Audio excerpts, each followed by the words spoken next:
Peace on Earth. Ethan Indigo Smith here. Today I'm going to share the simplest route to feel the chi and to really surprise yourself and embody change. This is going to accompany an article I wrote that is about the philosophy or theory of Tai Chi, and this is going to be about the practice. I think a lot of people are turned off by Tai Chi because it is, at a deeper level, a super responsible art. And a lot of people like to avoid responsibility, let's face it. Um, at a primary level, it's difficult. It's not an easy process. What I'm about to share with you are, again, a series of four movements or contextualizations, one of them anyway, uh, that will really help you build and feel and surprise yourself ultimately. Um, the trick is you get what you put in out of it, right? You get out what you put in. So as with anything, but Tai Chi is not woo woo. It is very, even though we're pursuing softness, concrete. It's very foundational. It's very simple. Aside from the forms, internal art is really about being simple. So one of my teachers remarked when asked, "How long will it take to master Tai Chi?" With certainty, he said, "It will take you as long as you've watched TV and then some." The point being, and even if one grew up not watching TV, point being, your mind is mediated and taken by other things, as is your body. So you have to put in as much practice as you have put into distraction, right? Okay, this is the Tai Chi. The article this accompanies is Tai Chi, to the verb Tai Chi. We have the yang and the yin coming together. Tai Chi greeting, right? Everything is very simple, but all based on the Tao. So, the first series of movements I want to show you, we're going to pursue really four different qualities you can consider: softness, steadiness, slowness, and smoothness. And we're going to move like an S. I call them joint rotations. This is essentially a Qi Gong that accompanies Tai Chi. But in fact, again, for a beginner or someone who doesn't know the form, and or an adept that really just wants to get a little Qi warm up, great series of movements. Joint rotations. My knee is unlocked. That's a Tai Chi rule. Even though I'm on it, it's not locked up. Never lock the joints. I'm going to do clockwise circles, embodying those four qualities. I'm going to do six. Usually I do more, about 12 at the most, if that was six. I'm moving one part in uh, this series of movements, right? I just moved my ankle joint, obviously, right? Uh, Same thing on the other side now. Oh, might have done more. Used to doing more. If you need a balance, hold on to something, right? That's okay. Work your way up. This is this These are movements that anyone can do and anyone will be rewarded from. Soft. We're not seeking a workout when we do Tai Chi, when we practice Tai Chi. We're seeking a work in. We're seeking to engage softness.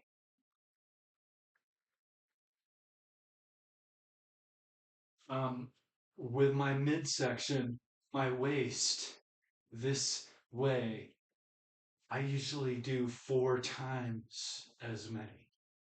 This is where all movement comes from in Tai Chi theory, and it's best to uh, lubricate it more than the others, but you don't have to. So I'll do a little bit more. You might hold here and look for any in unsteadiness, right? Soften whatever creaks or cracks you might have. We're looking to soften our system so that at its most basic and non-woo, we're looking to soften our system and enable uh, the nervous system to flow better. When our nervous system opens up and flows better, the capacity of our strength, our muscular skeletal strength is enhanced and increased and really at what it should be. These next ones are more difficult, but with practice, you'll get them, right? So I'm just making smooth, soft circles from my hip, waist, but I'm moving the above portion of my body. Everything else is coming along for the ride, my shoulders and neck and so forth. About 6. Soften the system. If you can't do this, which it seems like it should be simple, but it's not at first, just keep at it. Soften the system. The more soft you are, uh, the more deflection and yielding you might have to incoming impacts. And at the same time, actually, the more resiliency you build too.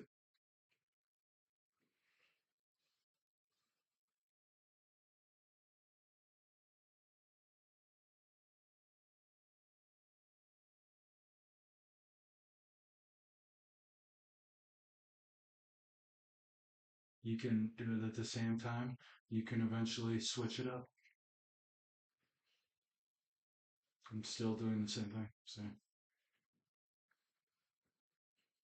just lubricating slash opening up the joints.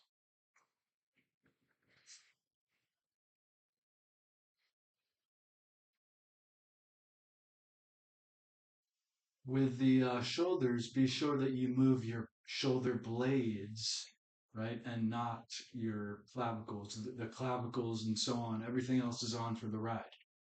Shoulder blades are doing the work. Smooth, soft, steady, slow.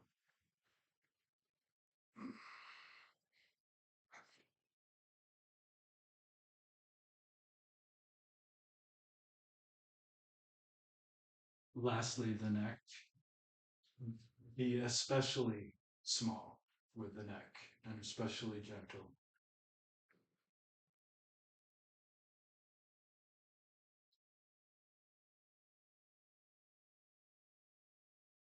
Again, that series of movements, we're not trying to get a workout, right? We're just trying to soften things so that the nervous system flows better. So next movement here is arm swings. And really, we could spend hours on this. But just so you know, this is a very primal movement. This is not necessarily soft. You want to go at your 70%. So if it doesn't feel right, go 70% of that, right? You want to be very soft and gentle. Um, but notice I pour my weight. If I pour it at the same time as the arm swings, that may be fine. Or if I pour it a different way, or if I keep it on one, that's okay too, as long as I'm not double weighted. That's a no-no in Tai Chi. Don't be double weighted. So I don't just stand here and do this. Get my whole body into it.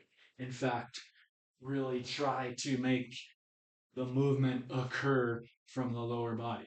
Don't do it with the arms, even though it's called arm swings, right? I want to really engage my whole body, totally opening up all the length of the spine and releasing all kinds of tension and quality things in that circulation.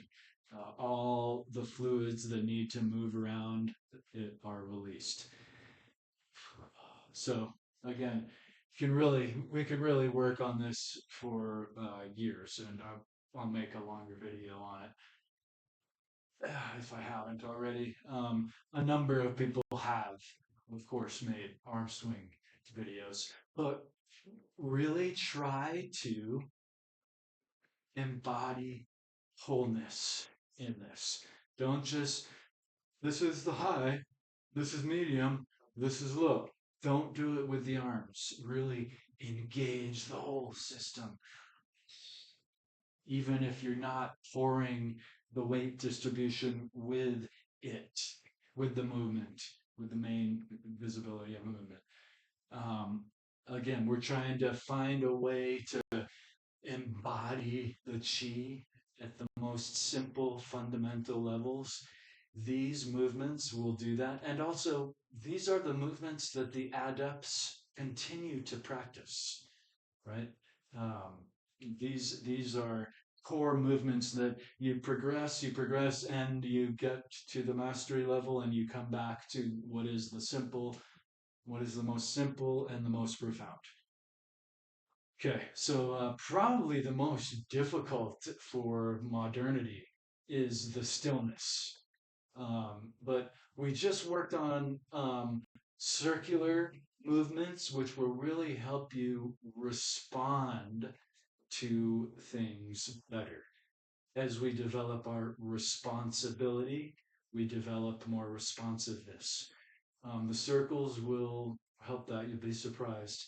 Um, and the arm swings open up all this tremendous circulation, teach us how to pour our weight and move holistically, and show us where we do have tension, right? And we can be mindful about that place, give it attention, the opposite of tension. Haha, joke on the word. This next one is about developing resilience and sturdiness. Um, so all of the postures of the Tai Chi form, there it's all called postures. All the movements are all called postures. This is a posture. Each one of the movements of the form have kind of an open and closed posture, if you will, that you can use as a still posture to develop sturdiness. This might be the most widely practiced. Standing like a tree, universal pillar, really one of the things about Tai Chi is no matter what you practice it for, your bad ankle or you want to develop patience or whatever it is, you're going to develop all of those qualities that come along with it, right? Steadfast resilience among them. I make sure the whole time as I practice this in silence, usually, obviously, I am checking my internal structure. I really want to find a way to hold my skeletal body in alignment with gravity. One of the many reasons you can't practice Tai Chi in space. You need gravity. So I'm really, my knees are unlocked, everything's unlocked. My tailbone is tucked forward, so I'm not out like that, right? Everything is in alignment as much as possible in our mortal coil. Then try to relax and embody patience. The longer one does this, the better, right? The more responsiveness and responsibility and patience and sturdiness will be developed. This is possibly the most simple and powerful posture, or just standing. This idea, it's so simple. It is really the origination of Zen or Zazen meditation. These standing postures. So uh, it's a standing meditation and very powerful. Don't do it for the power. Do it for the clarity, right? The power will show itself uh, um, as things progress. This is actually relaxed, not this. Okay, so I'm looking for a relaxation, and this is called number one posture, right? Because it looks like a little line. It doesn't I look like a line? Number one. Okay. Seek 5 or 10 minutes with one or the other of these postures. See, grow beyond that too, right? But this is at a very beginning or fundamental kind of time to really feel an increased capacity for your body to be a vessel for chi, 5 and 10 minutes and beyond. So again, the form is very complicated. Um, we could spend hours on each of these series of movements. The first rather series of movements and each of the next two that I just did. Um, but the point is to refine it for yourself. Tai Chi is all about you learning it and then more so learning from the practice of it, right? There's many different forms of Tai Chi. Most all have some commonalities. And one of the commonalities is commencement or the first posture. And you might include stepping to the left. Uh, again, um, knees unlocked, but you can just be in a shoulder width stance as well, as we'll practice it in a shoulder width stance. This commencement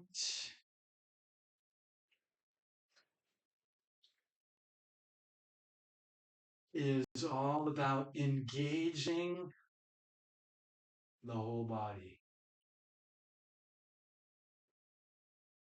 Inhale,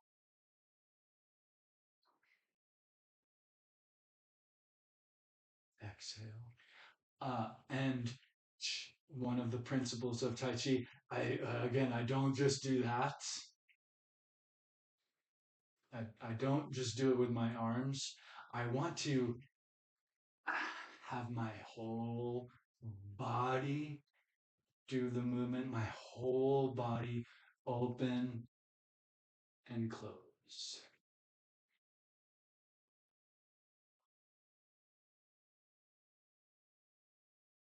And you then change it and refine it, even as a first couple of 10 times. You can find this can be done so differently and with such variation that it's kind of got it all in it. At first, it might actually appear kind of like a foreign movement. It was for me, considering it's a martial art. I kind of wondered where where this movement came into play. But in fact, it's a very primal movement. If someone jumps out from the corner, the first thing you're going to do is put your hands up, push them away, and run. Run away, right? It's the next move. But it's very primal, as are all these movements, as is Tai Chi. as complicated as it can be, it's all based on primal mm, human psyche and physiological movements. And if you ever watch a group of kids at camp or school outside listening to someone before they play their game, inevitably you will see at least two of them, I would say, 20 or 30. They're going to just be standing there like this. And why is that? I don't know, but it does show that it's a primal movement. And that's one of the things we're trying to engage is our primal biology and our prime circulation and nervous system coordination, right? So let me know if anyone does. I made this for one person, the whole world will understand. Just like Tai Chi, you do it for one thing, you're going to get the benefits of all kinds of things. So I hope this assists you in your progression towards being able to be soft, right? And flexible, right? Not the certainty to have to be one way or another. For that is Tai Chi, softness and hardness flowing together, right? So I hope this helps you. Please do let me know if it does, and check the article if YouTube allows me to share it. I will share the link below. Otherwise, Tai Chi it. Tai Chi is verb. I hope you take a look at it. And please support my book, The Tai Chi Pill, by the way. A very efficient and highly complimented book as it is so far. Peace.